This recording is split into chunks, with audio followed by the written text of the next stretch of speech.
வணக்கம் தோழிகளே. இன்னைக்கு நம்ம சேனல்ல இருமல் சளிக்கு எப்படி வீட்டு வைத்திய முறையிலேயே நம்ம அதை சரி பண்ணலாம் அப்படிங்கறத பார்க்க போறோம். பருவநிலை மாற்றத்தால மட்டுமே வருது இந்த சளி இருமல் இல்ல, தூசி, மாசு மற்றும் பிற தொற்று காரணமாகவும் இந்த சளி ஏற்படுது. லேசா சளி இருமல்னு வந்ததும் நம்ம ஹாஸ்பிட்டல் மெடிக்கல்னு போய் மாத்திரையை வாங்கி போடுறோம். அதில் கண்டிப்பாக சைடு எஃபெக்ட் இருக்குது. அதுக்கு பதிலாக நம்ம வீட்டில் இருக்கிற மூலிகையை வச்சு எப்படி அந்த சளியை குணப்படுத்தலாம் அப்படிங்கிறது தான் பார்க்கணும்.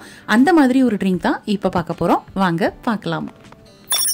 முதல்ல ஒரு 20 மிளகு எடுத்துக்கலாம். ஒரு அரை டீஸ்பூன் அளவுக்கு சீரகம். இதை ஓரளவுக்கு கொரகொரப்பாக இடித்து எடுத்துக்கலாம். இது கூட ஒரு அரை துண்டு அளவுக்கு இஞ்சி, அதையும் இடித்து எடுத்துக்கலாம். இது கூட ஒரு 10 இலை துளசியும் ஒரு வெற்றிலையும் எடுத்து அதை கட் பண்ணி வச்சுக்கலாம். இப்போ ஒரு பாத்திரத்தில் நம்ம இடித்து வச்ச பவுடர், அதுக்கப்புறமா இஞ்சி, துளசி, வெற்றிலை இது எல்லாத்தையும் போட்டு ஒரு சின்ன துண்டு கருப்பட்டியும் இடித்து வச்சு அதை போட்டுக்கலாம். இது கூட ஒரு 2 டம்ளர் அளவுக்கு தண்ணி ஊற்றி அதை ஸ்டவ்வில் வச்சுக்கலாம். இது 1 டம்ளர் அளவுக்கு வத்துற வரைக்கும் நம்ம வெயிட் பண்ணணும். அதுக்குள்ளே நம்ம துளசி வெற்றிலையோட நன்மைகள் பார்த்துடலாம்.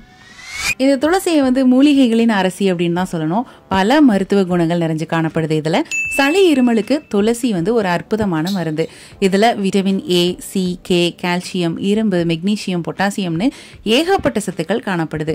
இதில் கேம்ஃபீன், யூஜனால், சினியோல் அப்படிங்கிற கண்டென்ட் இருக்கிறதுனால சுவாச மண்டலத்தில் உள்ள வைரஸ், பாக்டீரியா மற்றும் பூஞ்சை தொற்றுகளை இது குணப்படுத்துது. அடுத்ததா இருமல் மற்றும் சளியை போக்குறதுல ரொம்ப பெரிய ஹெல்ப் பண்ணுது இந்த வெற்றிலை. நுரையீரல் அடைப்பு மற்றும் ஆஸ்துமாவால் அவதிப்படுறவங்களுக்கு இது ஒரு சிறந்த மருந்து. கிராமத்தில் அப்படின்னு பார்த்தீங்கன்னா சும்மாவே இந்த வெற்றிலையை சவைச்சிக்கிட்டே இருப்பாங்க. அந்த அளவுக்கு இதில் மருத்துவ குணங்கள் நிறைஞ்சு காணப்படுது.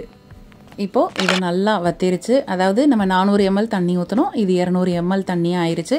இப்போ நம்ம இதை வடிகட்டி எடுத்துக்கலாம். இதை வாரத்துக்கு ஒரு 5 நாளைக்கு நீங்கள் இதை தொடர்ந்து குடிச்சிட்டு வரும்போது சளி, இருமல் எல்லாமே காணாமல் போயிடும்.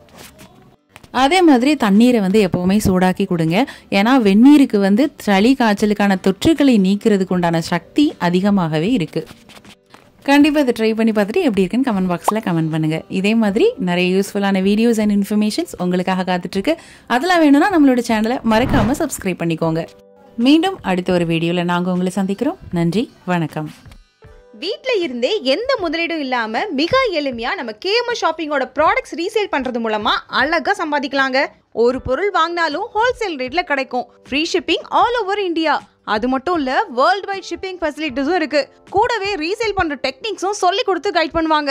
அப்புறம் என்னங்க, ஸ்கிரீன்ல டிஸ்பிளே ஆகுற 9344527437 அப்படிங்கிற நம்பருக்கு வாட்ஸ்அப் பண்ணுங்க. கூடவே இதை ஸ்கிரீன்ஷாட் எடுத்து அனுப்புனா வெல்கம் போனஸ் 50 ரூபீஸும் உண்டு. ஸோ மிஸ் பண்ணாம நம்பர் நோட் பண்ணிக்கோங்க.